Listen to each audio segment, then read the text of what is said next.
salamat sa paglaban para sa Pilipinas. Very strong start tayo. Pero kahit na no lift tayo sa ibang mga attempts natin, nakasmile ka pa rin. Ngayon na bagong weight class, anong umiiral sa pakiramdam mo? Anong pakiramdam? Masaya ako. Masaya ako na I'm representing our country here sa Asian Games. Then, masaya ako kahit bagong weight ito sa akin. Nag-excel ako. I'm fighting for a medal. Then, nakikita ko na posible pala na magme-medal ako sa Paris 2020. Kasi before naman parang imposible. Pero ngayon talagang nagtatry na ako mag-100 and 131. That's why I'm so happy. Kasi yun ang importante. I'm pushing myself to the limit for the Philippines and for myself. You're very confident now. Kitang-kita namin yung mental strength mo, mental toughness. Ano bang sinasabi mo sa sarili mo kapag may mga doubts ka? Actually, pag may mga doubts ako, prayers talaga, nag-yoga ako, then kinakausap ko yung sports psychologist ko kasi hindi ko kaya mag-isa. Kailangan kong kausapin kung ano yung nasa utak ko. Actually, may mga worries ako. Anong bubuhatin ko ngayon?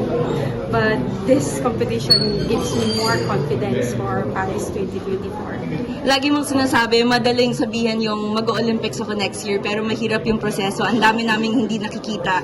Ano ba yung mga sakripisyo na hindi namin nakita para sa journey mo towards a heavier class? Ang daming sakripisyo sa pagkain pa lang. Akala ng iba, kung mag-gain ka ng weight ay automatic ng malakas. Hindi. So, before that, nagda-diet ako. Nagda-diet pa rin ako ngayon. Then, para mag-gain yung muscle mass. Then, second, nagka-injury ako. Then, third, mga doubt kung kaya ko pa ba.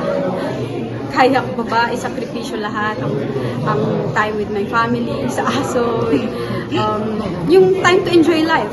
But I choose this, and nandito ang Team HD that naniniwala sa akin, and of course the support of SWP saka ng PSC. So maraming salamat. Maraming salamat din sa lahat na nagdasal kasi po napaka-importante po talaga na nagdasal po kayo. Salamat po, salamat. Thank you so much.